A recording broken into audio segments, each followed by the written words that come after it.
And there you are. Welcome along. It's Chris Reardon with today's United Kingdom talk. A little bit of an exciting day for me, really. This is the first show as recorded on the new computer. We are almost there, boys and girls. It means nothing to you. Will it sound any different? No. I'm afraid not. Will there be any improvement in quality or content whatsoever? Probably not, boys and girls. But it's a lot easier for me. Oh, it's taken a while to get here. As you know, it's taken a while to get to this position, but I feel today is the day. Today is the day we move on to the new computer. The old one isn't even switched on, although I've got to change the monitors around at the moment. I do have an old machine. It is quite old down in the living room, and I've borrowed the monitor there, so I'm surrounded by TV screens. It's like the BBC television set. Oh, we must. Just a minute.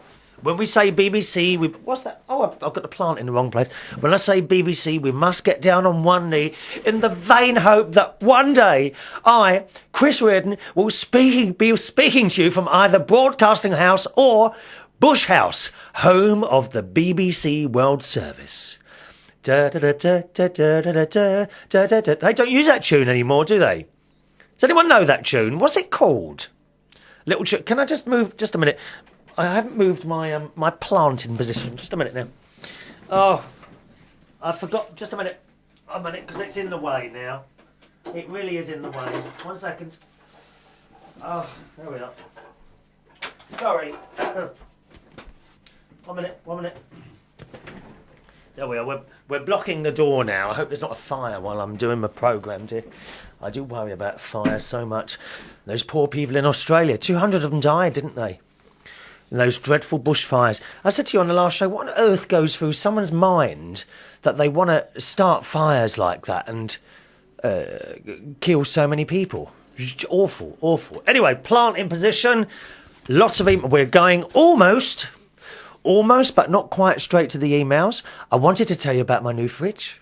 Okay, I did want to tell you, but there's no time. There's no time today. Quite frankly, I'm glad that James Dean had gone. For one awful moment, I thought he was going to have to stay extra time. Yes. But fortunately, that didn't happen. Honestly, there's nothing left in the kitchen cupboards. He just eats and drinks and eats and drinks. And you saw what I gave him. I sort of tried to tempt him. I thought I'll give him a couple of bottles. You know, a bottle of Smirnoff and a bottle of Tia Maria. I'm not lying to you. I'm not lying to you, boys and girls. It wasn't something that I popped out to the shops and got for him. I'm not lying. I refuse to lie to you. Roman Catholic. Yes, Roman Catholic. Can't lie. It's against my religion to lie, and to die as well, possibly. I don't think I'm going to die either. Not for at least 25,000 years. Do you know what? The radio stations that play out this programme and podcast hosters have all signed me up for the next 25,000 years to talk. And believe me, I intend to talk for every last second. I really do. Anyway, James Dean has gone now. James Dean from show.Save. I'm pleased to say. He's probably got a few souvenirs in his bag and everything. But don't worry, I took all the valuables with me to work on Friday and Saturday. He turned up on Saturday at Belush's Club in Hammersmith. Well, I'd say it's more of a bar. And it was actually a very good night in there. But I don't think he felt at home. You see? Because James Dean, he's one of them. Do you know what I mean? He likes boys. I think it's terrible. I really do think he likes other men. Very strange character, dear.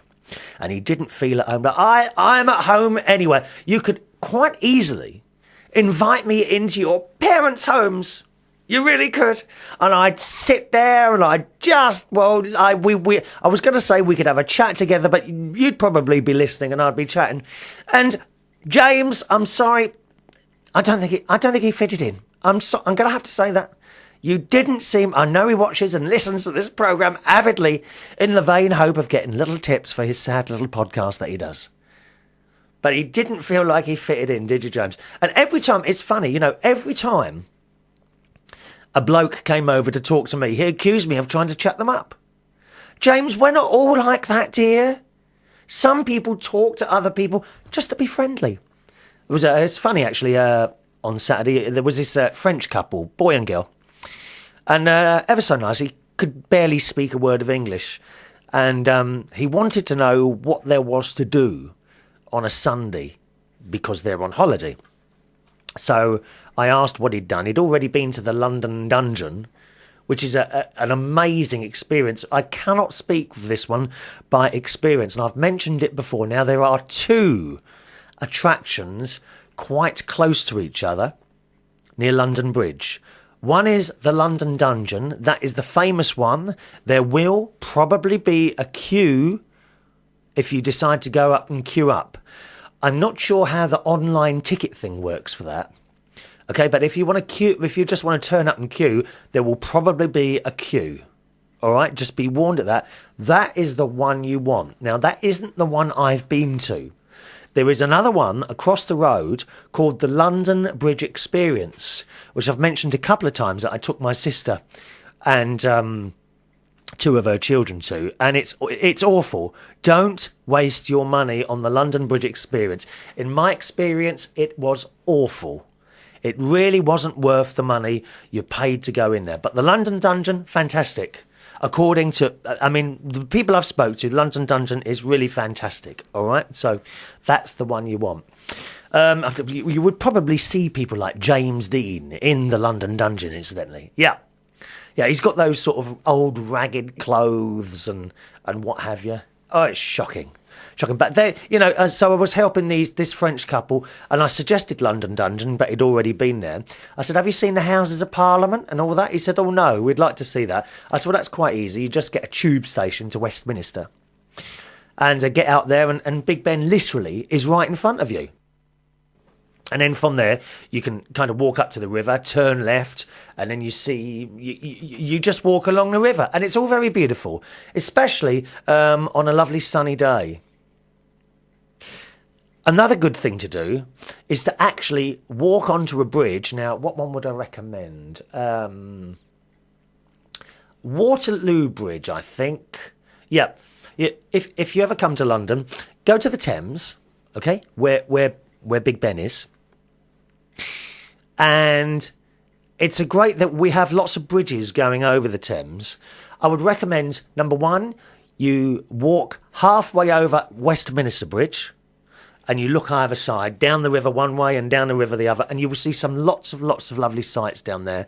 And if possible, do it during the daytime and the night time as well, because it's a completely different experience. At night time, you have all the beautiful lights of London, and you, as I say, if you just walk halfway over Westminster Bridge and look either way, and then when you've done that, come back off the bridge, and you want to go towards the city, okay? So ask anyone where is, or I'll tell you what, the easy way to do it, if you come to London, go halfway over Westminster Bridge after you've seen the Houses of Parliament and Big Ben and all that business, okay? When you've seen that, come back over the bridge, and you want to be on the same side of the river as Big Ben is, right? But go the other way towards the Millennium Wheel, or the London. It's known as the London Eye. It's a great big wheel, like they have in the fun fair. We have one of those, and massive it is, massive, and it's right on the river. If you walk that way, and then just keep walking down, and every time you get to a bridge, go halfway over it, and then have a look at what you can see. And if you get far enough down, you will see Tower Bridge. You'll see St Paul's Cathedral. It's quite a walk all the way down to Tower Bridge, but I think it's worth it. And it's a free day out. Won't cost you anything, just to walk and see the sights. I'll tell you what I'll do. On one of my days out, I will try and do that walk myself with a camera, and take a few photos and bits and pieces, and perhaps I'll put them online at some point. I don't know when I'll do that, but my friend Wayne Butler, he actually likes going for walks and all that business, so I'll probably do that with him. Maybe take a little video as well, perhaps for the YouTube and what have you, and maybe describe to the listeners. I don't know if I'll be able to do it would be quite nice to do a show, actually, wouldn't it? just sitting on a chair in front of Big Ben or something like that. I don't know if I'd have permission to do that, because they can be a bit funny with photographs, security and all that business. But yeah, it might be quite nice to do that. So there you are. Come back over the bridge on the Big Ben side, and then go towards, staying next to the river, because you can walk right along the river all the way through London. You don't come off that path at all. You're all the way through London, and just keep walking down towards that way, past the Millennium Wheel, and eventually you'll get to Tower Bridge. Once you've got to Tower Bridge, not much else to see after that. And also at Tower Bridge, you've got the Tower of London and all things around there. Tower of London is a good thing to see. I should work for the London Tourist Board, shouldn't I, really? Now, I have found a podcast that does London walks, and I wanted to share this with you. I wish I'd written down the website address. Let me just do, and I'll find it if I type in London Walk. Just a minute, London Walks podcast. Anyone who's in London will know that I'm telling you good things to see here. Here we are. Let me see. No, here it is. Here it is. Okay. Now take this down. If you ever come into London, this might be a good thing to listen to. It's called London Walks. LON. This is a podcast, and there's lots of different podcasts on there talking about London. And the idea is you have the podcast on while you're doing the walks. And this guy, his voice isn't. He's got a good, clear voice. For me, it's a little bit monotone. It doesn't go up and down very much. However, this is a really good free podcast that you might want to listen to. I don't know what his name is. Is it on here, actually? I don't know what his name is, actually. No, don't know. But there you will find walks of London. The idea is, as I say, you put it on your podcast, you put your headphones on, you press the play button, and he tells you where to go and gives you description of the history and everything. It's really good. Really good. And the address for that is www.londonwalks, LONDONWALKS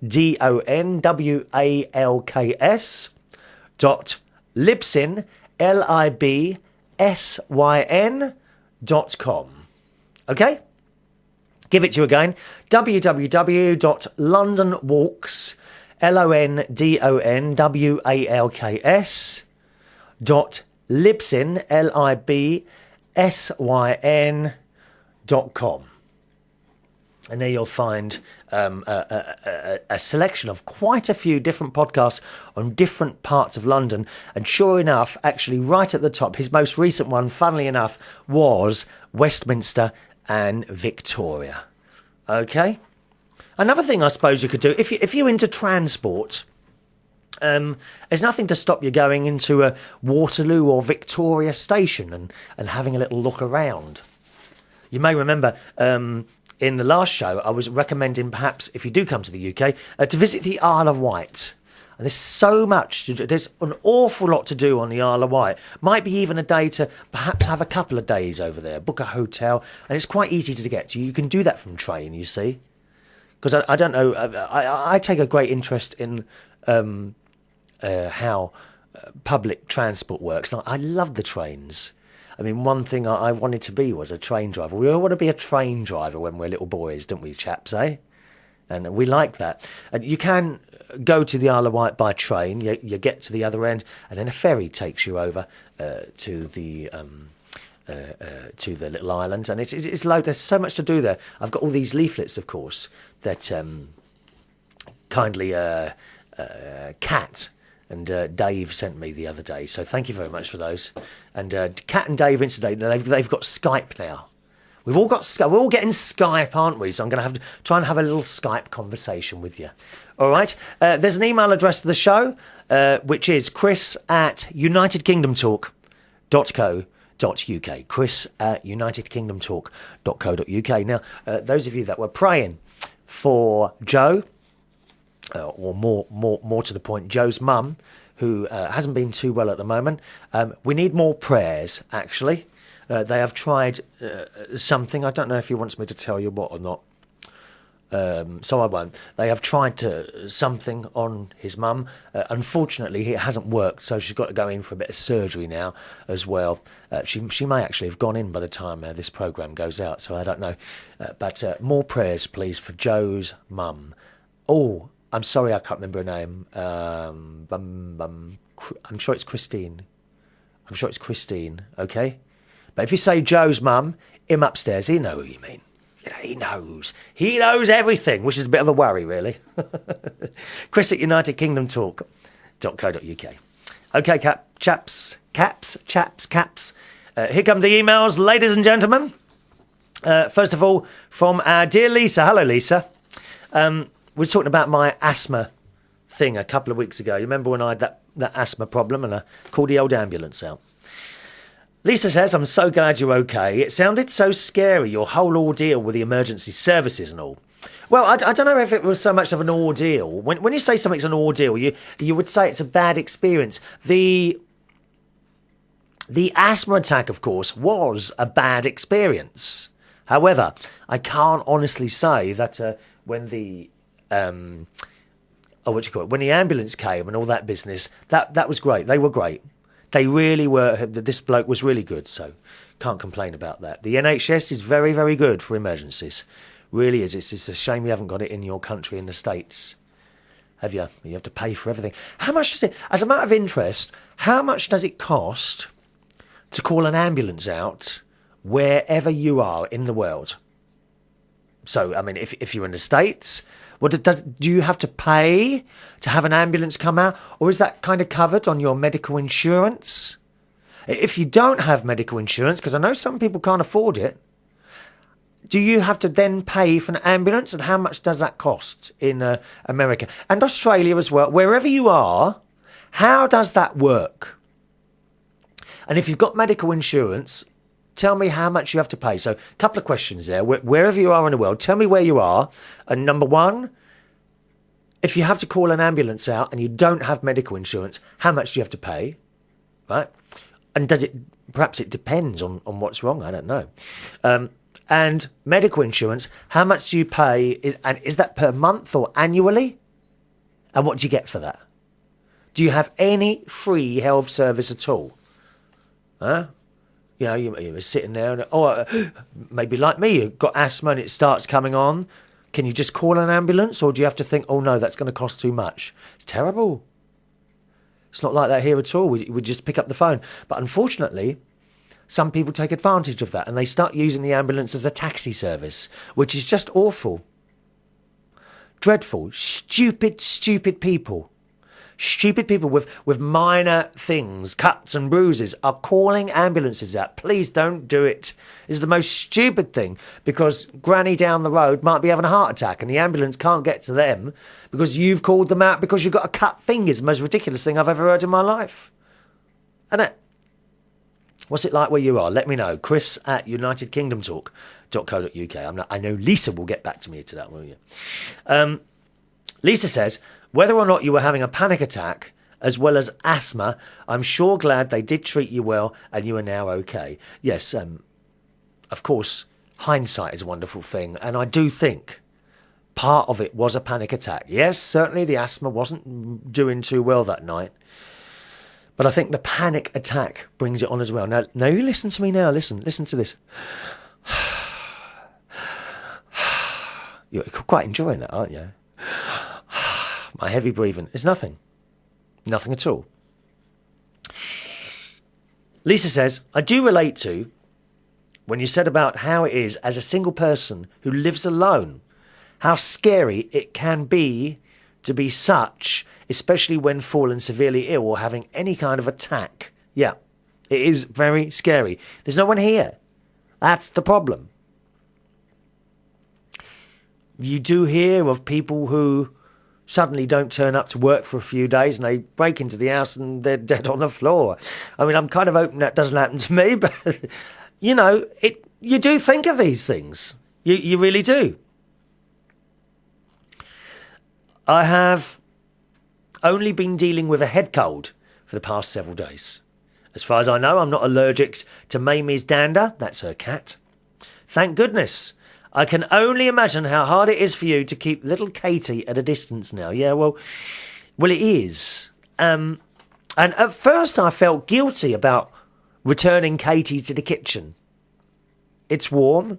She's got a little bed in there which she curls up on, but she actually looks quite happy. She doesn't seem to be bothered at all. Is she? Well, we don't know, do we, really? Because they can't talk. Well, I say they can't talk to us. She always talks to me when I'm in the kitchen, meowing away. I give her a little stroke and a little cuddle, then I have to wash my hands quickly, unfortunately. Katie being a cat, Lisa says, is probably taking it better. Kitties are very adaptable creatures. As long as cats can keep an eye on us and are well fed with a comfy spot to sleep on, they seem to be very content. Yeah, and indeed they are. All my sister's animals are content. Incidentally, I spoke to her this morning. The fat cat, she's got she's fat. This cat is fat, called Buster, and he's not been well this morning. Now, Sharon says, my sister, it's because her mother-in-law keeps feeding her. Whether or not that's true, I don't know. But she needs to sort that out. It is very, very bad to have an overweight pet. It really is, because they don't know. As much, the thing is, they're too comfortable now, aren't they? They live with us, they sleep, but a lot of the cats just sleep and eat most of the time, and they're not getting the exercise. You've got to chuck your cats out, I think, unless, of course, you're in a city where it's very dangerous. But I wonder how many, it's always very sad, I think, when you see a cat run over in the middle of the road. But I wonder how many cats actually get run over. That'd be an interesting thing. I bet it's not many. A lot of people, I don't know, are cats stupid? Some of them are stupid, aren't they? I mean, have you ever been driving along and this cat is sitting in the middle of the road and it's not going to move, is it? It just turns round and stares at you. What's all that about? He's going to stop, with his special magical powers. So, I don't know. I mean, I don't think I've ever... Do you know, I'm just trying to think now. I don't think I've ever seen a cat run over in the road. And it's always horrible, whatever animal it is. I'm sure you've been driving along perhaps sometimes and seen perhaps a squashed fox or a rabbit in the road. I don't think I've ever actually seen a cat. Have you? Let me know, Chris at unitedkingdomtalk.co.uk. Maybe accidentally, of course, you've run over a cat before, and it's just horrible, isn't it? I mean, on the motorway, I have to admit to, I think, running over 2 or 3 rabbits over the last, 15, 16, 17 years on my journeys to and from London. And it's never nice, and the first thing, suddenly, from nowhere, this rabbit will appear. And it's always in the middle of the night, it doesn't happen during the daytime, always in the middle of the night. And suddenly the rabbit appears at thump. It's too late. Couldn't have avoided it. I remember the first time that happened, and I just felt terrible. Absolutely terrible that this rabbit was now dead because I'd run over it. Has that ever happened to you? It's a horrible, horrible feeling. And I had 2 friends in the car with me at the same time. And, are you all right? I said, yeah, I'm all right. Got home and that. And the next day, when, of course, I suppose I'd recovered from that terrible thing, they were winding me up. Oh, that poor rabbit. It probably had a family and was only trying to get to the other side. And it made me feel terrible. Oh, it's awful. But it's not a nice thing, is it? Must be much worse if you run over a person. Or even worse, a child. I mean, if that's ever happened to you, I'm accidentally, I'm sure it was an accident, but that must feel terrible. Has anyone experienced that before? Chris at unitedkingdomtalk.co.uk is the email address. Lisa says, there may be a way for you to get back to enjoying cuddles with Katie. Well, I do. I do enjoy cuddles with my little cat, Katie, but... shortly, immediately afterwards, if I wash my hands and wash my face, that's fine. That's it. Sorted. And Lisa says, but it would involve her being frequently washed with special shampoo. That would strip most of her dander and thus greatly lessen the dander you would be exposed to. It's probably a tad costly, though. If you think you can afford it, it may be worth a try. I would try that. Okay? But 2 things there. Number 1, I don't think that's fair on the cat. I mean, that dander is there for the cat, not for my benefit, for her. And number 2, cats don't like being shampooed. In fact, my cats were never bathed. They were never, ever bathed. I don't think they smell anyway. Oh, yes, they do. Well, actually, they do. I actually quite like the smell of my cat. Do you have pets? And you like the smell of them? Huh? But there are some houses you go in and they've got, like, dirty dogs and it just stinks, doesn't it? Eh? James Dean's house is a bit like that and he hasn't even got a dog. Oh, it's dreadful. I mean, I haven't been there. Don't get me wrong here. God, you can't go in that house, dear. It's...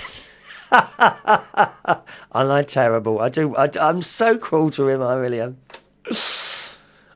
Do take care and try relaxation and meditation if and when you feel the panic overwhelming you. Keep up the great work with your shows. I'm sorry to report I can't view the podcasts because my high-speed connection is not quite fast enough and stops and starts the podcasts over and over again. When I try to view them, But fortunately, I'm blessed to still have the live 365 radio station to hear your shows. The sound quality is wonderful. You come through loud and clear. Oh, well, we've got the gear in here is quite good now. As I say, this is the first show as recorded on the new computer.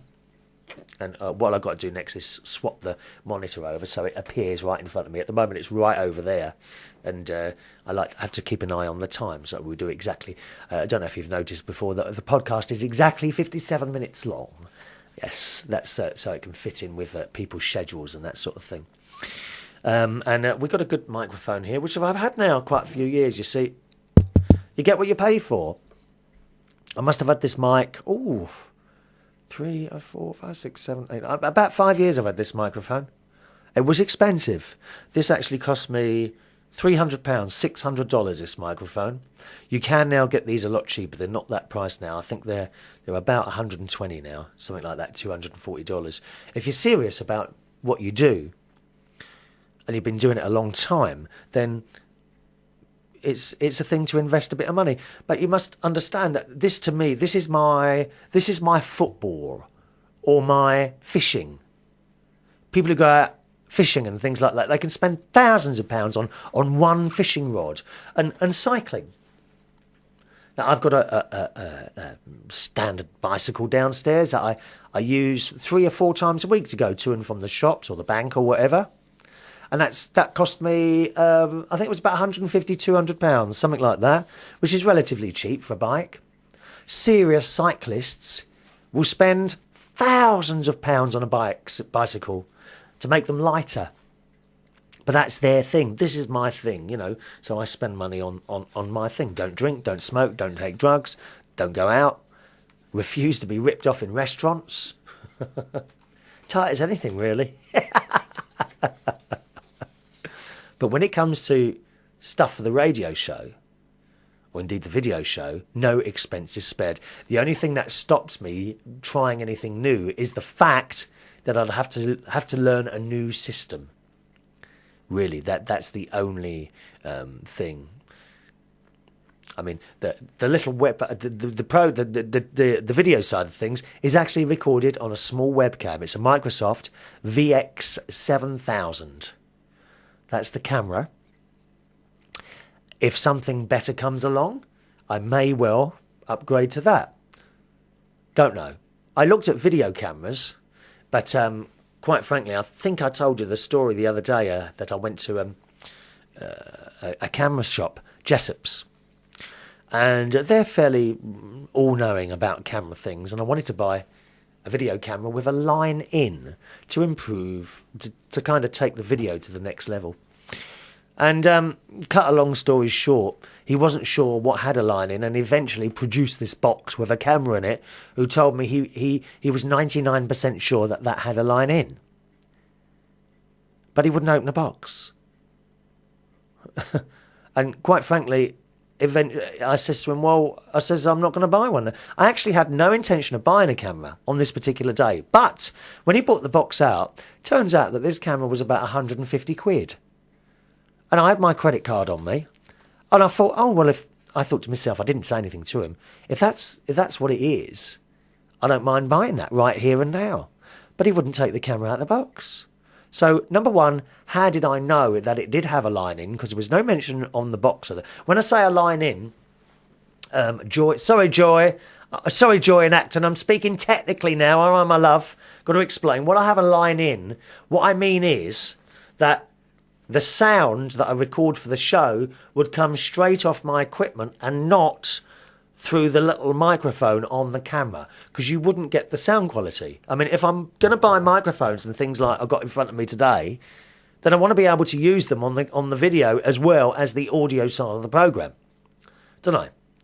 You don't want to go backward. You would be going backwards if you use the integral microphone on a camera, so it needs a little socket on the side so I can plug it all through. And there was no mention of this on the box, on the specifications, on the computer. All I had was his word that said, I'm 99% sure this is the one. Well, that's no good to me. And besides, you want to touch something, don't you, before you buy it? You don't want to walk out with a box, for Christ's sake. I want to touch the item. You go in any shops, when you're buying clothes and things. This is why I don't really... I was going to say I don't really buy clothes on the internet, and of course I do. I do buy shirts on most of these shirts that I'm wearing are off eBay. But other times you like to touch and feel something, don't you? And that one you couldn't. He wouldn't open a box, so another sale lost. And you just would have thought, at the moment, with all these people losing jobs and having trouble selling things, that they'd want to do anything to get you to buy an item. Wouldn't open the box. Silly boy. Silly boy. That was Jessop's, and I was surprised at that. I was actually surprised. I went to Jessop's because I knew that another couple of the high street chains would probably have done the same thing, but I didn't expect it to happen in there because that's what they do. They specialise in cameras. Ridiculous.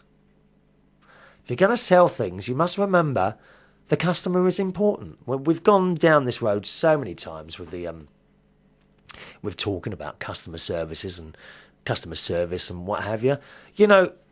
It's about time some of these companies and shops realised that they are there to do as we ask. Otherwise, you won't have a business. So I left that shop. They could have had £150 out of me. I don't know what the profit margin is on a camera like that. I would guess it's at least 25 to 25%, wouldn't it? So they probably would have. So they've said goodbye to selling a camera. How stupid are they? It's the most ridiculous thing I've ever heard of. He said to me, it's all sealed up in plastic bags. That's stupid. I meant to write a letter to them, but I didn't bother in the end, Lisa. And Lisa goes on to say, a side message to Millie in Minnesota. Hello, Millie. Please know, Millie, that every family has at least one or two people that get less than nice treatment or regard from the rest of the family. Some are worse towards those of us that are disabled or chronically ill. But truth is, if it were not for that, they would likely find some other reason to use as an excuse to treat the appointed family outcasts as such.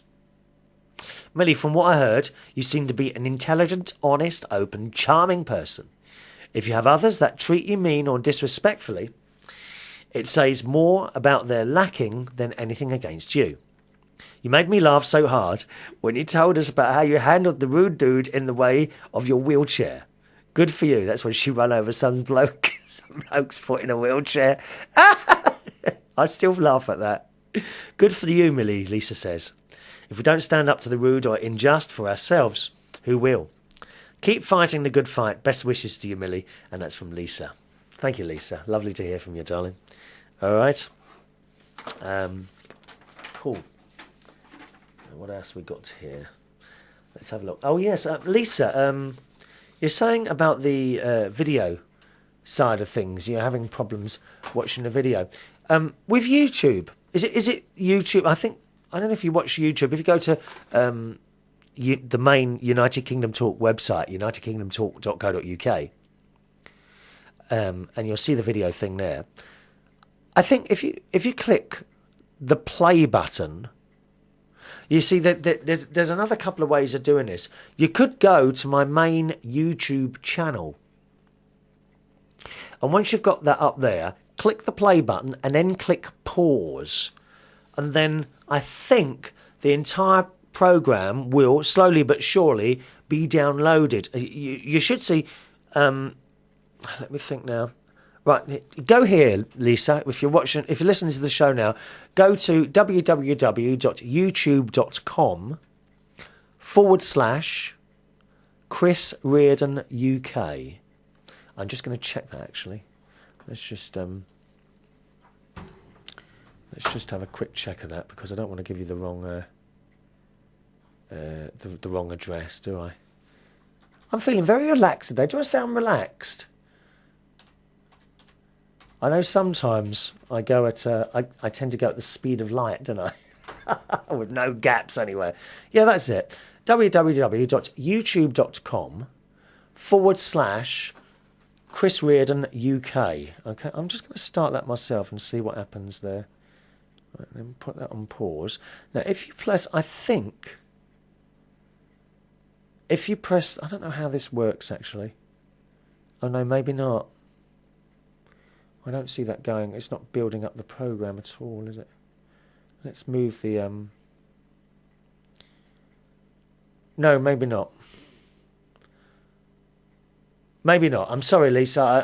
I had an idea there, but it might be easier to go to my YouTube channel. Now, this particular website will always play out the most recent show. If you go to youtube.com/Chris Reardon UK, and you'll see a green screen there with my ugly picture in the middle, and that program changes there. You just save that address, and the newest program is always showing, and it changes on Tuesdays, Thursdays and Saturdays.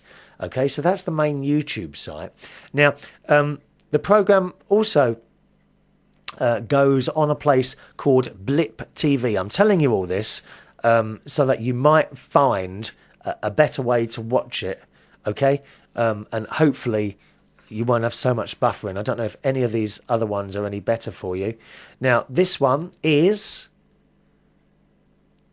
www.unitedkingdomtalk.blip.tv. Okay? www.unitedkingdomtalk.blip.tv.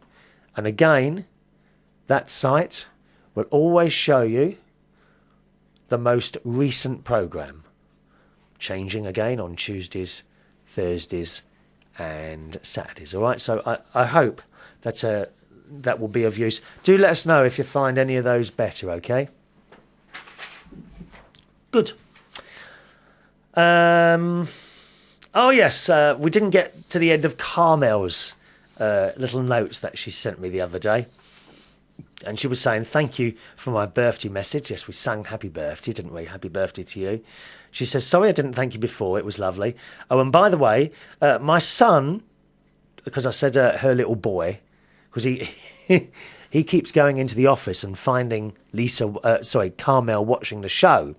And he's convinced now that his mum fancies me. And he's told his dad as well. So it says, oh, and by the way, my son who I was referring to isn't my little son. He's 6'2". 6'2", and he's only 14.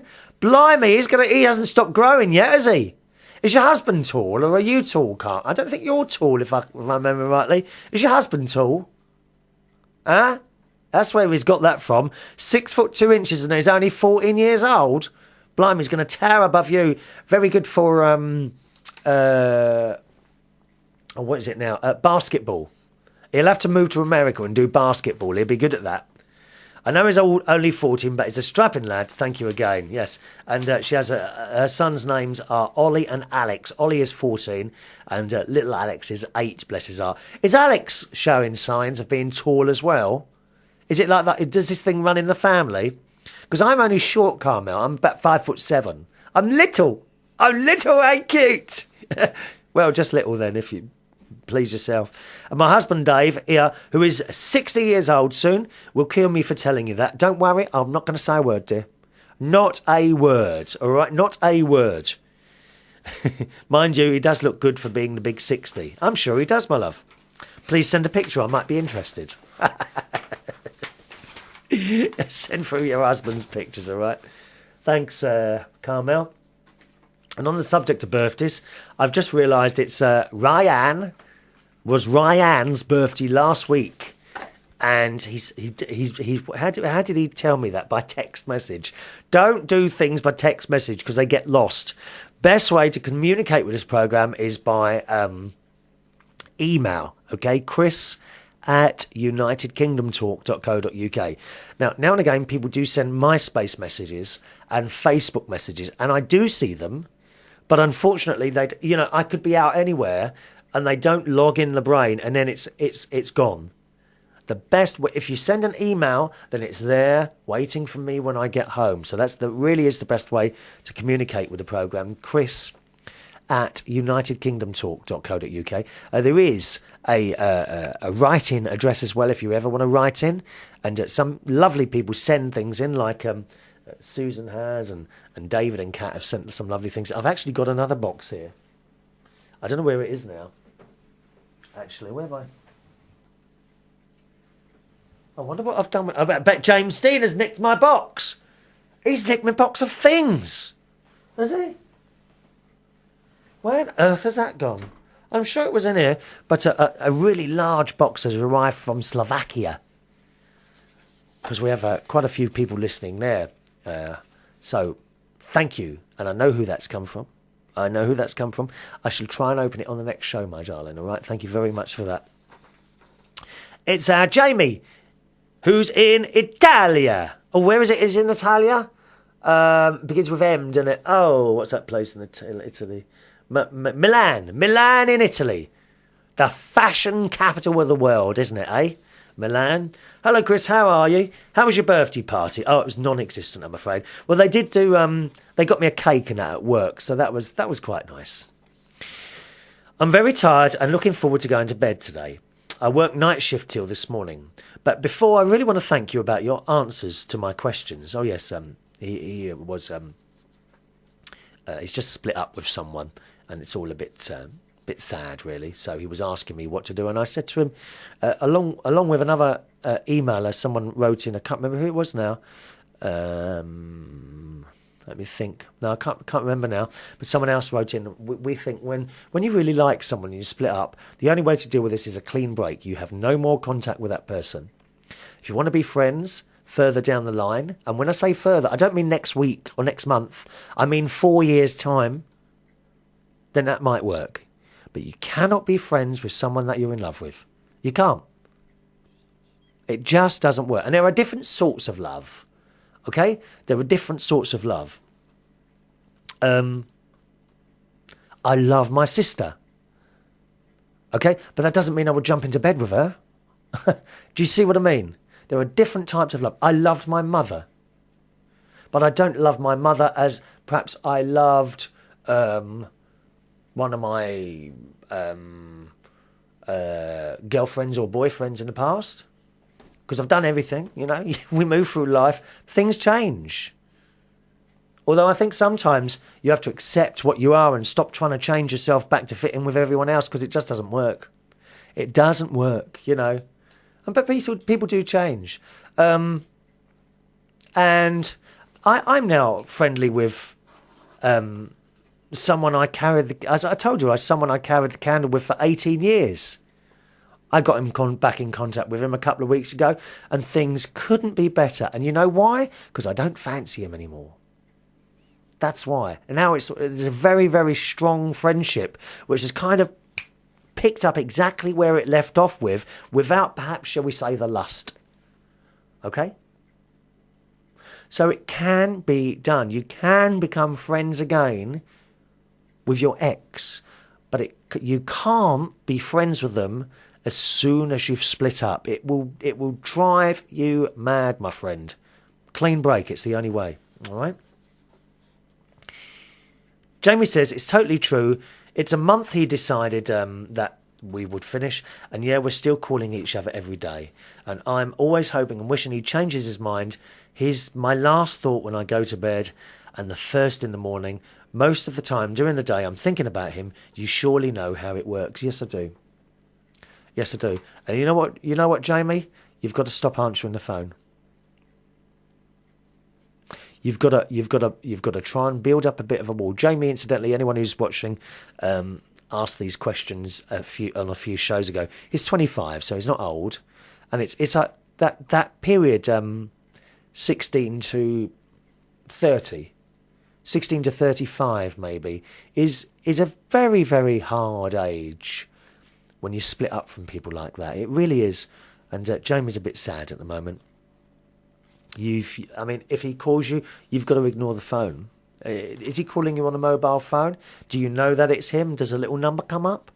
If so, then it's not too difficult to know, is it, that he's there? Ignore it. Don't answer the phone. And if he leaves a message on the answer phone, don't return it. Texts, anything like that, leave it. Okay? You might want to not leave it completely, do it gradually. So if you get a text from him or an answer phone message today after ignoring the call, leave it a couple of days before you respond.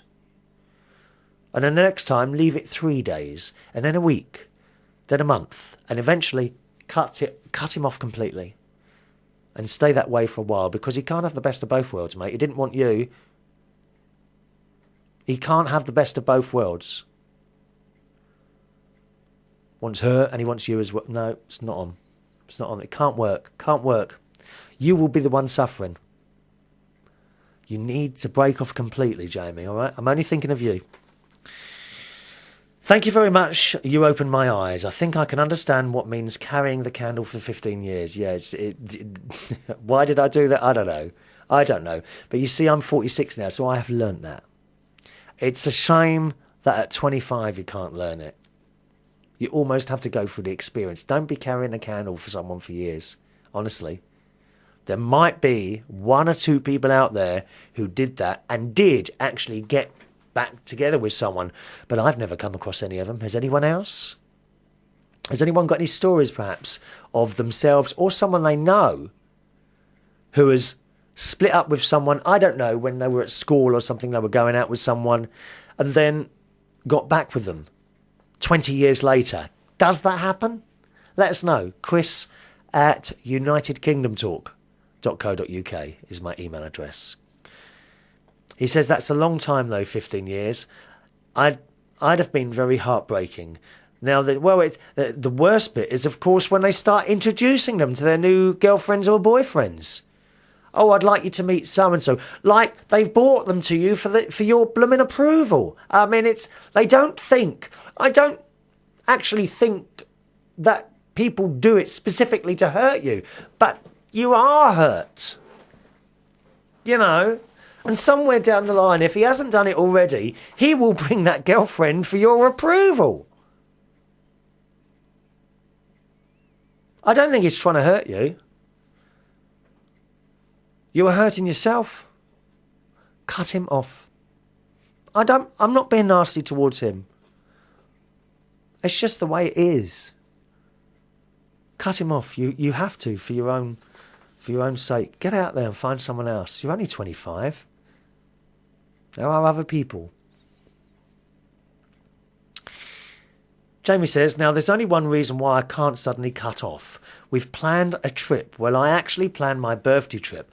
I'm going to go around Germany and Poland next month. I've never been to Germany or Poland, actually. I know a lot of Polish people, lovely, warm people they are, but they don't seem to have much of a sense of humour. I don't know why that is. They're not very happy. Not all of them, but the bar staff, all Polish bar staff seem a bit miserable. What's all that about? Come on, Polish people, tell me you're not miserable. Tell me that you like laughing. What about Tomaz in Poland? He's got a sense of humour, haven't you, Tomaz? You've got to keep smiling, my friend. Eh? I invited him, and he's coming with me for 5 days. Then I travelled alone. Not only because my birthday, I organised it, but also because I wanted a little release of this situation. Now you tell me something else there. Is that going to help? No. Don't do anything like that. It will not help. For now, thanks again. Have a nice weekend. Ciao! Jamie in Italy. Ciao! I love that. I love that. Ciao! Oh. So you've booked a holiday. Jamie, you're going to go on that holiday thinking you're in with another chance. Animal instincts might take over. For him as well. But I put money on it that you'll be even more hurt afterwards.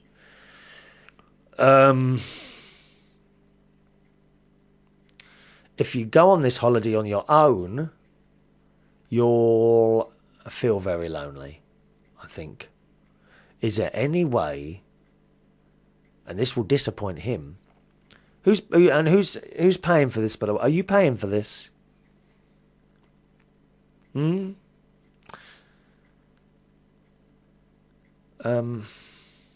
don't know what to advise on that one. If you don't go, you'll wish you had. If you go alone, you'll be lonely. If you go with him, you'll be hurt. This is a no-win situation, this one, mate. I don't know what to suggest. I really don't. I'm sorry, I can't help you with that one. I'm trying to think of a way of you going on. Is it possible that you could take someone else?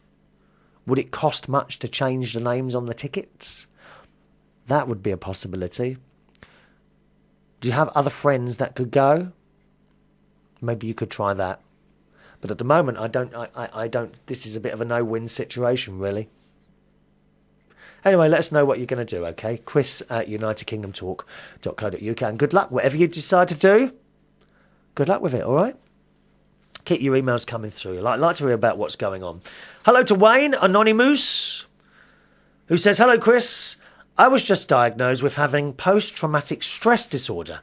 The team of doctors are certain this problem was triggered by my appearance on the Ross Pats Out podcast. Probably. It's a very nerve-wracking experience. Were you actually able to get a word in edgeways? Oh, he didn't have chat on that Ross, didn't he? That's the programme which originates from Norwich here in the UK. I do not have a source of medical. I do not have medical insurance to cover the treatment, so I shall have to move to the UK. The source of the problem and take up residence in your spare room while I undergo several years of therapy at no cost to me. Perhaps my services as a talented cook will offset your added expenses. Well, my spare room, you'll have to pay.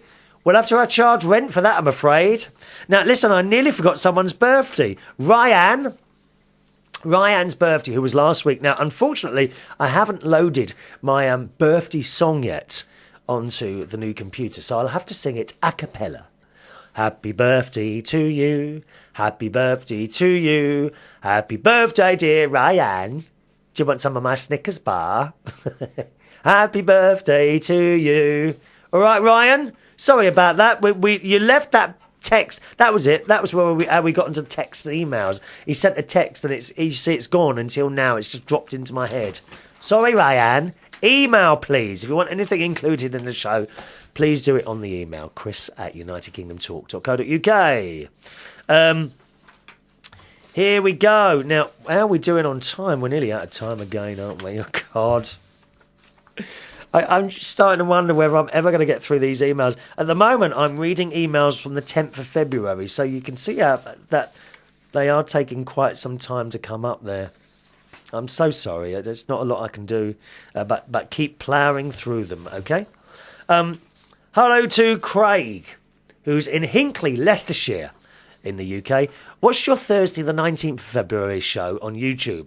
Asthma doesn't bother me very much. Going about chickens, and you were going on... He's got asthma as well, but it doesn't bother him too much. Going on about chickens, as you were, my favourite supermarket is Asda. Yeah, mine too. Oh, I love it. I don't know why.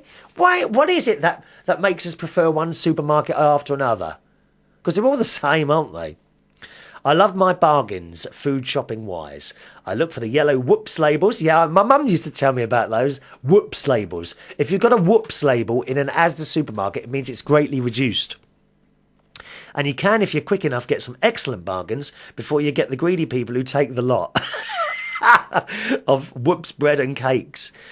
I won't pay more than £2 for a chicken or meat. Oh no, I don't agree with that at all. If you're paying £2 for a chicken, that chicken has had a terrible life. I'm telling you that now. It's been stuck in a cage, and these people they don't know any different. No, yes, they blooming well do. They are alive, and they need to be treated with respect, whether we eat them or not at the end of it. No, I don't agree with that. A few Sundays back at Asda in Hinckley, I got a pre-cooked chicken whoopsied down to 99p from £4. God, which was a great bargain. But there again, you get the greedy people not satisfied with knockdown chicken, and they grab 5 and put them in the freezer. Our kitchen is cluttered with junk. Our dining table, we can't even eat on it, so we have meals on our laps, watching Emmerdale on Coronation Street. Well, that's how I eat, but I don't watch Emmerdale on Coronation Street. A load of rubbish that is. Sorry to hear about your asthma. I hope you're fine now. And that's from Craig in Leicestershire. And that's it today. Thanks very much for the show. More emails coming up of your lovely emails that you're very kind to send in the next show. From myself, Chris Reardon, I'll see you soon. Thanks for watching and listening to United Kingdom Talk. Bye-bye.